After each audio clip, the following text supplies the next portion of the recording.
کہہ دو کہ اللہ جسے چاہتا ہے گمراہ کرتا ہے اور جو اس کی طرف رجوع ہوتا ہے اس کو اپنی طرف کا رستہ دکھاتا ہے، یعنی ان کو جو ایمان لاتے اور جن کے دل اللہ کی یاد سے آرام پاتے ہیں ان کو۔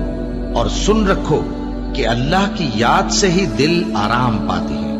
جو لوگ ایمان لائے اور عمل نیک کیے ان کے لیے خوشحالی اور عمدہ ٹھکانہ ہے۔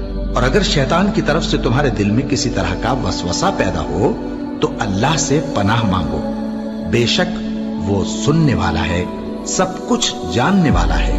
جو لوگ پرہیزگار ہیں جب ان کو شیطان کی طرف سے کوئی وسوسہ پیدا ہوتا ہے تو چونک پڑتے ہیں اور دل کی آنکھیں کھول کر دیکھنے لگتے ہیں، اور جب قرآن پڑھا جائے تو توجہ سے سنا کرو اور خاموش رہا کرو تاکہ تم پر رحم کیا جائے، اور اپنے پروردگار کو دل ہی دل میں عاجزی اور خوف سے اور پست آواز سے صبح و شام یاد کرتے رہو، اور دیکھنا غافل نہ ہونا۔ پھر جب تم یہ نماز تمام کر چکو تو کھڑے اور بیٹھے اور لیٹے ہر حالت میں اللہ کو یاد کرو۔